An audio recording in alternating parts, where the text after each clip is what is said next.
My name is David. I'm 49 years old. I work as an accountant for a small company, a devoted husband, a father. I thought I'd done a decent job at that. I'm not rich. I'm not remarkable. I've never made any headlines. But I've worked tirelessly for over 2 decades just so my wife and daughter wouldn't have to worry about tomorrow. Cindy, my wife, and I have been together for 22 years. Megan, my daughter, who I love more than life itself, is about to start college. We lived in a modest 3-bedroom apartment, nothing fancy, but to me it was home. It was our little family, until everything fell apart. 2 weeks ago, I was rushed to the ER with excruciating pain. It felt like someone was carving through my insides with a burning blade. The doctor diagnosed a severe gallbladder infection. Emergency surgery was scheduled that very night. The operation was more complicated than expected. According to the surgeon, my gallbladder had basically turned into a ticking time bomb. Removing it nearly wrecked my body. I was kept in the hospital for monitoring, hooked up to IVs and pumped full of painkillers that left me hazy and half-conscious. On the third night post-surgery, I woke up in a daze around 2 a.m. The light was dim, the room quiet, except for voices outside in the hallway. The first voice? Cindy, my wife. Once he dies, we'll finally get the life insurance payout. We can move somewhere better. I froze. No way. Then came a second voice. Megan, my daughter. I get it, Mom. I'm tired of pretending to care about him. It felt like my heart was being crushed in a fist. I couldn't breathe. Not from the incision, but from the realization. The two people I loved the most were outside my hospital room, talking about my death like it was a delayed delivery. Like they were hoping it came sooner rather than later. They didn't know I was awake, that I had heard every word. And then, the door opened. They walked in. Cindy smiled softly, kissed my forehead. Megan set down a bouquet of flowers, asked how I was feeling. Oscar-worthy performances, really. I just nodded weakly, said I was tired, thanked them for the flowers. As they turned away, I stared at the ceiling. Didn't sleep, didn't cry, didn't speak. One question echoed in my head. Why? I thought I was dreaming, drugged up and delirious, lost in beeping monitors and sterile lights. But no, it was real as the pain in my chest. Was it all a lie from the beginning? Cindy had cried for me. Megan had hugged me after nightmares. We were a family, right, weren't we? Or was I just a walking insurance payout waiting to expire? Part of me wanted to believe I'd misheard, that the meds were messing with my mind. But then, I remembered. A few months back, Cindy had asked, "Your life insurance still active, right, honey? How much does it pay out again?" I thought she was just being cautious. I smiled. Thought nothing of it. Now that smile felt like a knife in my chest. And Megan, she'd grown distant. No more love you, Dad. No more football Sundays.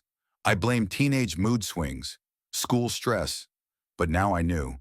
It wasn't distance. It was retreat. And the cruelest part? I still loved them. They loved the money. The next morning, I texted my brother Owen. Come to the hospital, alone. He arrived within the hour. I told him everything. At first, he thought I was joking. But one look in my eyes, he knew. He gripped my hand. If you want, we'll expose them. We'll take them down. I couldn't walk yet, but I'd already started fighting. Not for my life, but against betrayal. 2 days later, Owen returned. He brought something that made me want to scream and throw up at the same time. Screenshots. Search history from our home computer. How long after death does life insurance pay out? An email to a real estate agent, inquiring about upscale properties on the west side of town. Reminders. Follow up with insurance company if no response in 10 days. She'd been planning it. Not if I die, but when. And Megan, the girl I carried on my back through snowstorms? Text messages with friends. Can't wait to get out of this dump. He's not even my real dad. Just some guy married to my mom.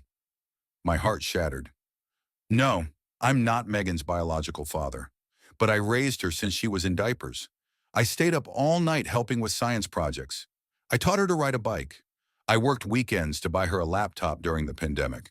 And now I was nothing but a dying burden. But I wasn't that weak David lying in the hospital bed anymore. I started planning. No yelling, no confrontations, no theatrics. I would use the calm precision of a survivor to burn their little lie to the ground. From the moment I heard the truth, every time Cindy walked into my hospital room with a worried look, every time Megan asked, "Are you feeling better, Dad?" all I wanted to do was scream, "You're lying!" But I didn't. I played along, faked smiles, groaned more, told the doctors I felt dizzy, weak. I was painting a picture of a dying man, and I knew they were watching every stroke. Owen helped me gather more proof. While Cindy thought he was just being helpful around the house, he was actually digging through call logs, emails, and bank statements.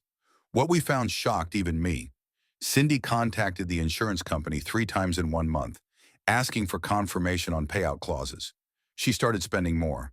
Designer makeup, new shoes, dining out. All while telling me, "We need to save money, honey." Emails to her friend Lisa, discussing her plans to start over once I was gone. Each line stabbed deeper than the last. I remembered how Cindy cried when I surprised her with a lake cabin getaway for our 10th anniversary. Nothing fancy, just a place I saved up for with extra shifts. She said, "I'm happy just being with you." Now I know happiness had a price tag, $350,000 in life insurance. But what broke me the most was Megan. She used to call me her superhero. I was the only one she ever called Dad. And now, I was just the guy her mom married. A pathetic joke. That's when I made the decision. I had set aside over $40,000 for her college fund, since kindergarten. Not a fancy trust, just a savings account under my name. Now, I transferred all the money to a new educational trust, usable only for tuition and only with Owen's approval. No cars, no expensive apartments, no luxury on my dime. I didn't take her future away. I just stopped funding betrayal. The day I was discharged, Cindy came to pick me up with that same fake warmth in her eyes. She'd set up a temporary bed in the living room so I wouldn't have to climb stairs. How sweet, or convenient, to monitor the dying man up close. I lay there, quietly staging my final act. That night, when they thought I was asleep, I texted Owen, "I'm ready. Let them see what it means to underestimate a man who came back from the dead." I woke up early the next morning, not in pain but burning with purpose. Today was the day everything would come to light. Cindy went to work. Megan went to school. I was alone with my setup, a folder of printed evidence, emails, texts, web history, financial records. My phone fully charged, recording everything from a hidden corner. That night, when they thought I was asleep, I texted Owen, "I'm ready. Let them see what it means to underestimate a man who came back from the dead."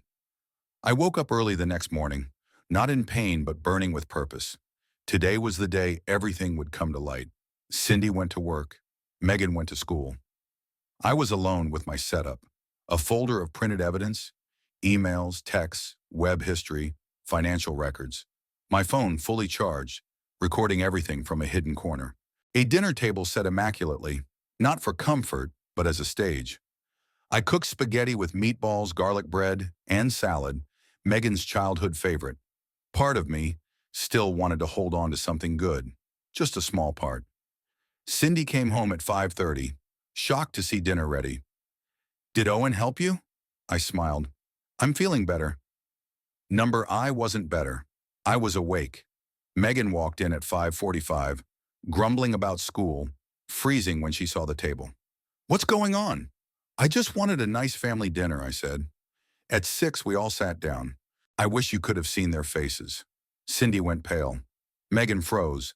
Then came the excuses. "You misunderstood. We were talking about someone else.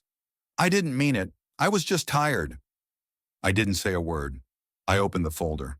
1 page at a time. Emails to a realtor. Searches on insurance policies and post-surgery death rates. Megan's text calling me just some guy. Unexplained purchases from joint accounts. Each page stripped away their lies. Cindy changed her tone. Denial turned to anger. "I gave you 20 years. Do you know how my friends live? Their husbands are rich, travel the world. And me? I got stuck with you, Mr. Cabin Getaway." I looked her in the eyes. "So your plan was to wait for me to die?" "No, I was thinking about the future." I laid it all out. Cindy was removed from the insurance policy. The new beneficiaries were a cancer research fund and Megan's conditional trust. I split our savings account, took my share, legally. Divorce papers had already been drawn up by Arthur, my attorney, and I was moving out tonight. They had until the end of the month to vacate the house. Megan burst into tears, begged for forgiveness. Dad, I'm sorry. I didn't mean it. I love you. I wanted to believe her. I truly did. But then I remembered that message. He's not even my real dad. I looked at her. I will always love you. But trust? You burn that to the ground. Cindy started yelling, we're a family. We can go to therapy. Fix this. I laughed. Did you think about therapy while emailing a realtor? Dinner ended. The food sat cold, untouched. I stood, grabbed my bag. Goodbye. I'll be staying at Owen's. This house isn't my home anymore. I walked out, didn't look back. No tears, no rage, just empty. I once thought if my family ever fell apart, I'd drink myself to death, break things, scream. But I didn't. I just breathed, like I'd lifted a mountain off my chest. Owen waited at the end of the street, headlights casting a soft glow on his worried face. You good? He asked. I nodded. Didn't say a word. 3 days later, I was sleeping in Owen's living room. One twin bed, a few clothes, my laptop, a cold cup of coffee. My phone exploded. Cindy cried, screamed, begged, threatened, apologized, then back to begging. Megan sent a novel-length apology. I'm sorry, Dad. Mom influenced me. I didn't mean it. I didn't respond with much, just what was necessary. Divorce papers will be sent to your attorney. I'll stop by Friday for my things. Please don't be home. The hardest part wasn't the divorce. It wasn't leaving. It was telling others, family, friends, co-workers. Everyone wanted to know what happened.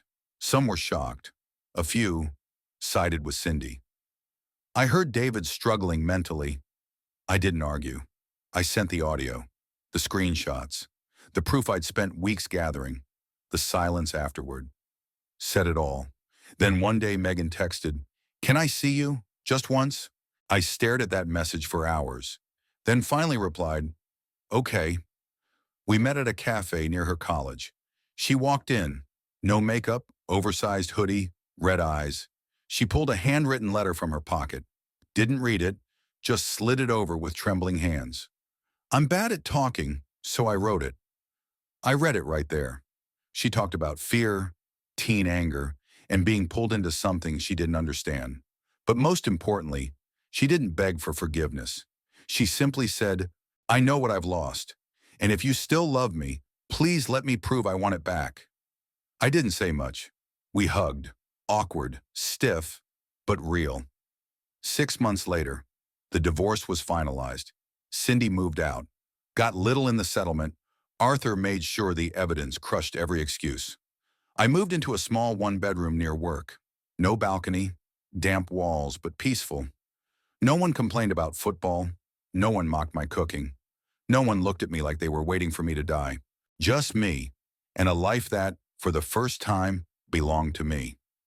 Megan's now in college, a public university, not fancy, not expensive, but she's building her life on her own. The trust is still active. Owen oversees it. She's accepted that. No complaints, no begging. We meet once a month, not like old times, more like two people, trying to rebuild something real. I don't know if we can fix what broke, but at least I'm standing on my side of the bridge, waiting. As for Cindy, I don't know, don't care. Some betrayals cut too deep to forgive. I once thought my life ended in that hospital hallway when I overheard that conversation. But really, that was just the beginning. Life's cruelest blows don't always come from enemies. They come from the ones we love. And sometimes, clarity hits when you think you're about to die. If you've ever been betrayed, if you ever suspected someone close was wearing a mask, remember, the truth always finds its way out. And when it does, be ready to rise. Thanks for sticking with me till the very end. If this story touched you, don't forget to like, share, and subscribe so you won't miss the next shocking story.